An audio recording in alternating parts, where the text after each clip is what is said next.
صباح الخير، النهارده الوصفة بتاعتنا مناسبة جدًا للشتا، أولًا هي معمولة بالبرتقان، ثانيًا بتتاكل وهي دافية، فبتحسسنا قد إيه بالشتا والدفء والحاجات الجميلة دي كلها.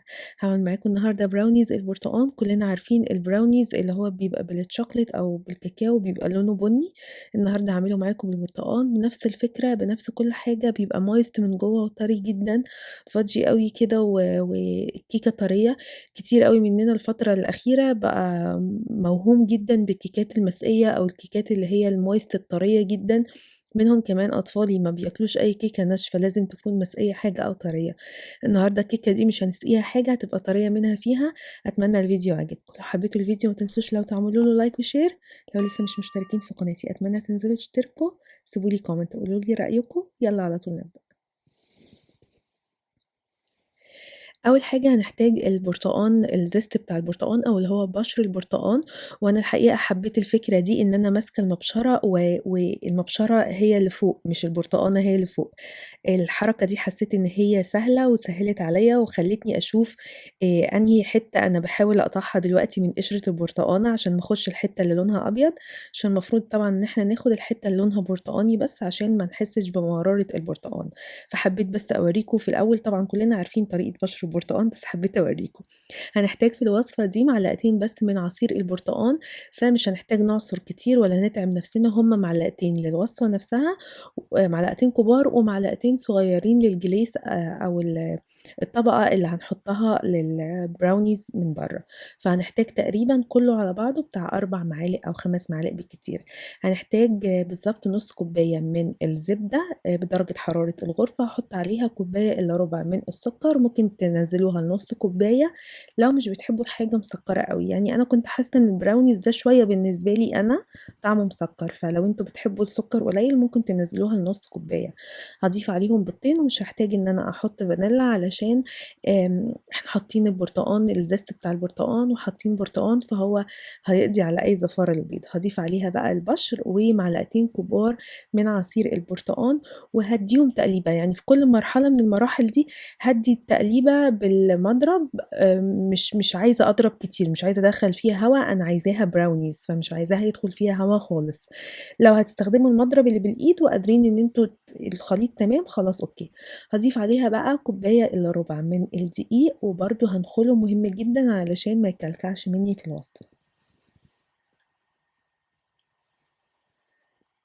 هاجهّز بقى الصينية بتاعتي، استخدمت صينية تقريبًا مقاس 8 إنش ممكن 8 إنش دي يعني في حدود 17 سنتي، هاكتب لكم مقاس الصينية بالضبط بالإنش والسنتيز تحت في صندوق الوصف، وهارُشّها أو هادهنها بالزبدة أو بالزيت، أو ممكن حتى نحط ورق زبدة وهاحط الخليط بتاعي شوية تقيل شبه برضه فعلًا البراونيز العادي، وهاحاول كده إن أنا أسويه شوية بالspatula. هاكون مسخّنة الفرن بتاعي على 180 درجة حرارة مصر، 350 لو في أمريكا، هادخّلها بتقعد بالضبط من 20 ل25 دقيقة، المفروض ما تستويش سِوَى كامل، المفروض تكون يعني يا دوب كده الوش ما بيتحمّرش خالص، الوش بيطلع لونه أبيض جدًا، بس تحسّي إن الأطراف اللي برّه فصلت، هي خلاص كده استوت، يعني تقريبًا بتقعد 20 دقيقة في الفرن. على بال ما تطلع من الفرن هنحضّر الجليس عشان زي ما قُلت هي هتتقدّم سخنة، وكمان لازم هنحط الجليس بتاعها ده وهي لسه سخنة. استخدمت نُص كوباية من السكر الباودر، هاحط عليه معلقة من البرتقان، زيست البرتقان ده أو بشر البرتقان معلقة كبيرة، وهاحط عليه معلقتين صغيرين من عصير البرتقان قابلة للزيادة، يعني إن أنا استخدمت هنا معلقتين صغيرين و حسيت إن هي عايزة تاني فحطيت كمان نُص معلقة صغيرة، بس أهم حاجة إن أنتم تنزّلوا عصير البرتقان زي ما قُلت قبل كده في وصفات الكيكات اللي قبل كده، ننزّله واحدة، واحدة علشان لو الjuice أو العصير زاد هتضطروا تزوّدوا سكر باودر كتير جدًا، فأنا كده حسيت إن القوام تقيل شوية فزوّدتها بس يا دوب نُص معلقة صغيرة من العصير، وبقى خلاص القوام بتاعها مناسب.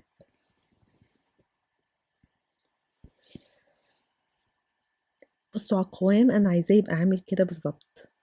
مش عايزاه سائل أوي عشان ما يبانش، ومش عايزاه برضه محجّر أوي فما نعرفش إن إحنا نفرده، مهم إن هو يكون كده بين البينين علشان يبقى باين إن أنتِ حاطة حاجة من فوق، وفي نفس الوقت وأنتِ بتاكليه حاسة بطعمه.